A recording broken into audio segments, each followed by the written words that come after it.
Hello, my lovely rose garden, and welcome to Roselin Reviews.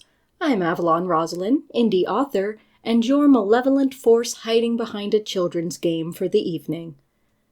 There are few things I love more than a scholastic book fair, especially now that I get to visit during the day and see how excited all my students get about it. This past school year, I made myself a promise. I would only buy books that were on sale in order to purchase as many as possible for my classroom. And over the summer, I would read them to gauge where they should go on my classroom shelf. So you can imagine how thrilled I was to see another book by Dr. Herman on the discount shelf.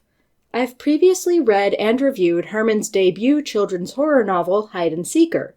A card should be popping up right about now to take you to that review if you would like to watch it first. To summarize and explain why I was so excited to read another of her books, Hide and Seeker is one of the most frightening and disturbing books I've ever read, while still not being inappropriate for children. Proof that you can have great horror without gratuitous gore or sex. Naturally, since I teach younger children, I wanted to double-check that Nightmare King wasn't too scary for my students.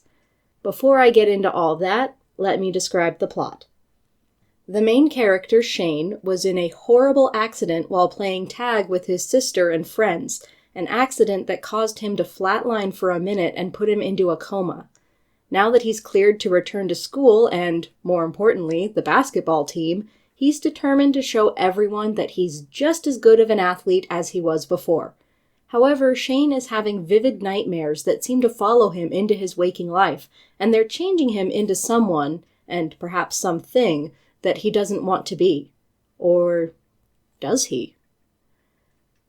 For some reason, I did not expect this book to be connected to Hide and Seeker, probably because the title Nightmare King doesn't strike me as particularly having to do with the game that Shane was playing when the accident happened.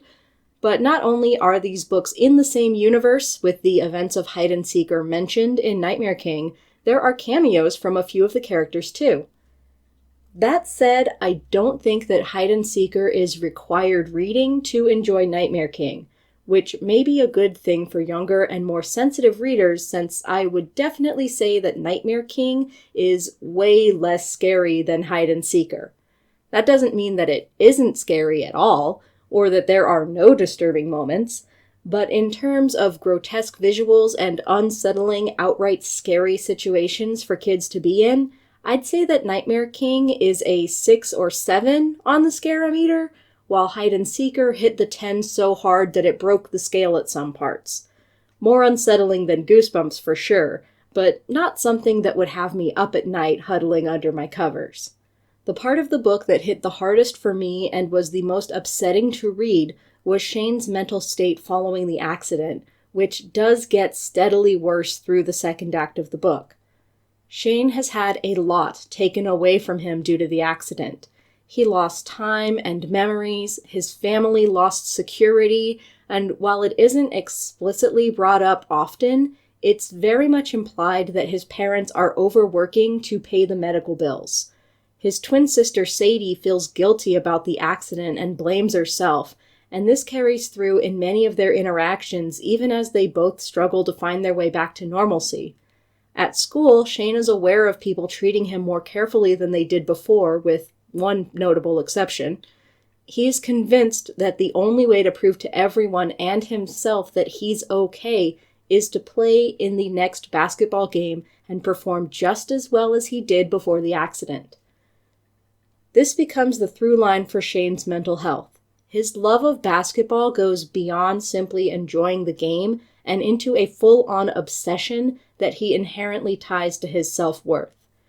As someone who also struggles with seeking external validation and low self-esteem, this was a deep and personal connection between myself and the character. I understood why he wanted so badly to play in the game, even when it was obvious to everyone around him that he was clearly not okay. It hurt to watch him lash out at his friends and start to believe that they were out to get him when they were actually acting in his best interest and legitimate concern for his health. I actually think that older readers might be more likely to connect with Shane over this than kids, but it isn't something that kids won't be able to understand.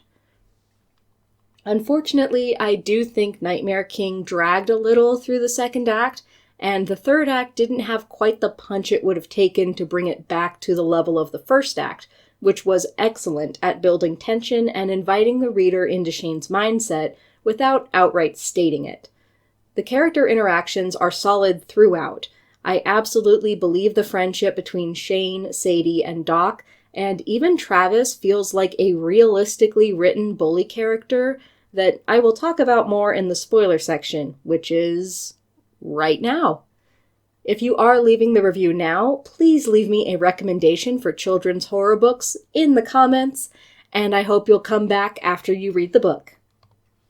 If you are leaving the video now, please remember to leave a like and subscribe for more content like this. I make videos about the books I read and the books I write, and your support really makes a difference for an indie author like me. If you're interested in supporting me even further, please consider buying my books or becoming a patron. You can find the links to my website, Patreon, Ko-fi, and social media accounts in the description. Okay, let's talk about what I think was the weakest part of the book, which still isn't that bad. It's a pretty good book the whole way through. However, I was unfortunately not wowed by the titular monster, the Nightmare King. And this is largely in comparison to Hide and Seeker, so maybe I would feel differently if I had read this before Hide and Seeker. As I said earlier, the very name Nightmare King does not relate in pretty much any way to the game Tag. Also, in Hide and Seeker, there were clear rules to the game that have to be broken to trigger the monster's appearance. I was going to go out on a limb and assume that there was a similar situation here, and Shane just forgot about that due to the brain damage from the accident, but he, Doc, and Sadie do end up repeating the game again to get everyone access to the Nightmare World to fight the king, and there are no such rules stated. This could add an extra layer of paranoia in not knowing exactly what will trigger the Nightmare King to claim someone, but in comparison to Hide and Seeker, it lacked a certain punch. The Nightmare King is a greedy bastard who increases his power by increasing wealth. He collects the best children, children who are exceptionally smart, athletic, or otherwise talented, and then erases their sense of self and turns them into coins. Which is pretty bad, yeah, but it doesn't connect for me. Shane is actually able to bring the coins out of his dream with him and draws confidence from them, but they're also twisting his mental state to push his friends away and blind him to his own needs. Were this book aimed at an older audience, I'd say it's a pretty direct metaphor for substance abuse, and I think that it can still be taken that way, but probably wasn't completely intentional.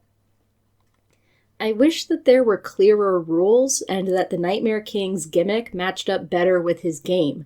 Maybe not a one-to-one connection like the Hide and Seeker, but something. Like maybe he likes to hunt and the children he takes are eternally running away from him, so he targets athletic kids like Shane, and there could be an extra rule, like if you avoid being tagged through trickery, like hiding or leaving the game, there's a punishment. I am glad that Herman didn't have the Nightmare King be exactly the same kind of villain as the Hide and Seeker, and the horror is a distinct flavor from the last book, but I wasn't completely satisfied with the monster in this book. I'm also not entirely sure why Travis had to be a major character in the third act. It does allow him to get a little more depth as a character beyond being a generic bully, and I did like that he and Shane aren't friends after this, as much as generally tolerant of each other. But could we not have done that in a different way? Because the third act almost feels like more of a rescue mission for Travis than Shane, and no, Shane is definitely the one I'm more concerned about. Again, I probably wouldn't have this reaction if not for the fact that Hide and Seeker was pretty brutal in its ending with regards to a similar-ish character. I also wasn't a fan of the turning the villain's minions against him tactic to secure a win. It kind of seemed like padding, since they had a strategy to defeat the king at that point and had already pulled that plan off. It didn't feel necessary to have that not be enough, and then Shane talk to the other coinified kids and tell them to take their identities back from the king, especially with the implication that a lot of, if not all of those kids were probably dead in the real world, so what happens to them? By far the best part of the ending was what happens immediately after the king is defeated. A mysterious woman telepathically contacts Shane and basically offers him the Nightmare King's role, which he turns down.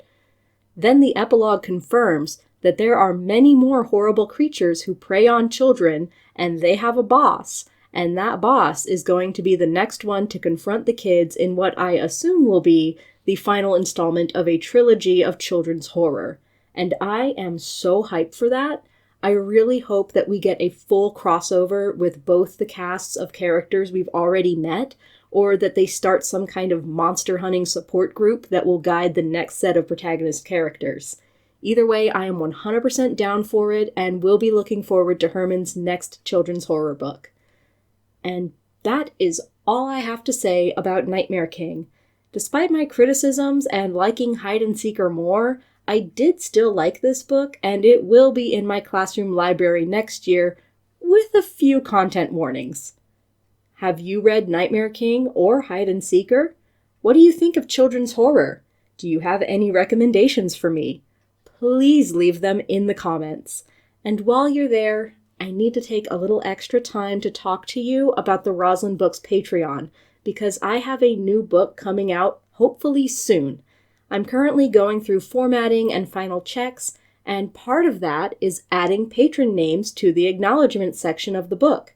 If you want your name included, check out my Patreon and consider a $10 donation. Thank you so much.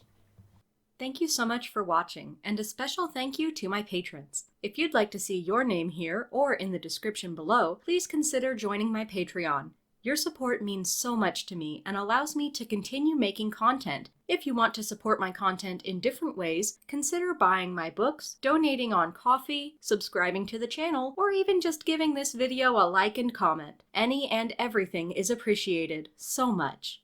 Keep growing till next time, Rose Garden!